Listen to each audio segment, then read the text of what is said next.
Hey everyone, welcome back and happy Monday. All right, guys. Well, we're back to talk about some I guess this is sort of depressing because it's about depression. But we have a Vanderpump Rules / Valley Star opening up about a lot of things, including that would be Scheana Shay, about Tom Sandoval, and also Rachel Leviss and depression. And I was like sitting here looking at it and I'm like, holy cow, there is so much to sit here and unpack. I'm actually kind of surprised by all of this, but I am and I'm not, because I feel like we hear about this a lot, but we're gonna break into all of it. By the way, I did say this multiple times today. I hope that everybody who is a mother had the best Mother's Day yesterday. I hope you guys were just really, really spoiled. But now that that's over, I guess we're gonna eventually get on to Father's Day, and yeah, let's jump right in. Love you guys. Let's go.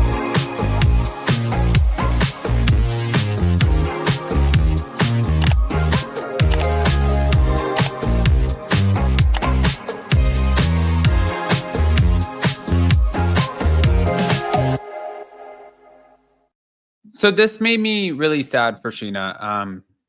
Sheena opened up about her mental health struggles. She revealed on her Shenanigans podcast that she's been battling depression for the past 6 months, and she admitted to masking her feelings, saying that I have really just been feeling depressed the last 6 months, and it was something that I kept trying to just mask and say, no, I'm fine, it'll go away. And apparently, the emotional toll began when she accepted an offer to appear on The Masked Singer. Initially, she resisted this decision.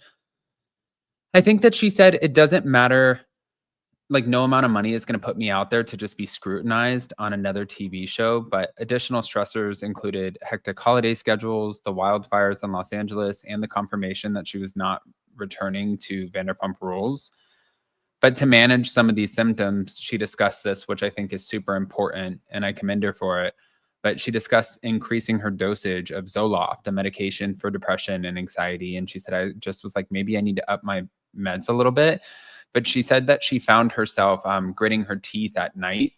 And, like, I don't know what she has as far as teeth. I know, like, for me, my teeth are not real. So, Can you imagine? They're not real. But, like, at night, you don't want to grit your teeth, because if you do that, you can break whatever you have in your mouth, especially if they're not real. People that do have their real teeth, though, like, you can bite into shit. You can, and like some people even like bust off caps off of beer bottles. If your teeth are not real, you're probably not doing that, just to say. But yeah. Having dealt with postpartum OCD, though, in the past, Sheena emphasized the importance of normalizing mental health struggles, stating that external success does not always equate to internal happiness. I do think that that's important, because a lot of people look at you, and we look at people like Amanda Bynes and Lindsay Lohan and Britney Spears and Sheena, like, wow, you live in these $1 million homes and you're on TV and you have all of these opportunities. You have to be happy. And I think that most people would think that that's exactly what that means. However, that's definitely not the case. And she is correct. It does need to be more normalized. Just because you have all of these opportunities doesn't mean that you're not struggling, doesn't mean that you're like the most happy with your life. These things are true. But here, let's play a clip from Sheena. I feel like our society has come a long way. Mental health struggles are being brought out of the shadow, discussed openly on social media, on television, and this all helps paint a more accurate picture than the harmful stereotype of, the depressed woman who can't get out of bed because she's lazy, that has just like persisted for years. And that was the one thing that finally made me open up about it. About a month ago, Brock made a comment. It was a day that Summer didn't have school. It was a day that I don't have to be up and out of bed at 7 a.m. And I just didn't want to get out of bed. And it was close to 9. And then finally, like, he was downstairs with her. She was fine. And then he was just like, there's no excuse to be like sleeping till 9. And I just didn't say anything. And I was like, yeah, I know, I feel really lazy. That night we had 2 of our parent friends over. And so Brock had made a comment, and Aubrey looks at me and she goes, you look like you're about to cry. And I just lost it. Okay, I'm finally going to say it out loud. Like, yeah, I think I've been depressed. I go, I didn't want to get out of bed. Okay. And that's not a good feeling. And it just like clicked where he was like, oh, like there's something more to this. I feel like our society has come a long way. Mental health struggles are being brought out of the shadow. Yeah, that's really sad. I wouldn't wish that on anybody, but I do, again, like I said, I commend her talking about that. I think that that's not the easiest conversation to have. And also, she's not alone with that. There are so many people who, oh, and as like a friend too, and like a cancer and an empath, I don't wish that on Sheena at all. That breaks my heart for her. But like so many of you guys who are watching right now, you've had moments where you're like, I don't want to get out of bed like this day. And you have a beautiful family. I had somebody who is on Bravo the other day call me and we were just talking and I'm like, how are you? How has everything like been going for you? And this person completely broke down on me and was just squalling their eyes out and they're like, not good. And I'm so sick of everybody telling me that I should be so grateful and happy. I am grateful. But like sometimes I'm not happy. And I sat on the phone with this person for like an hour, hour and a half. And it's true. What she's saying is true. It's just life, unfortunately.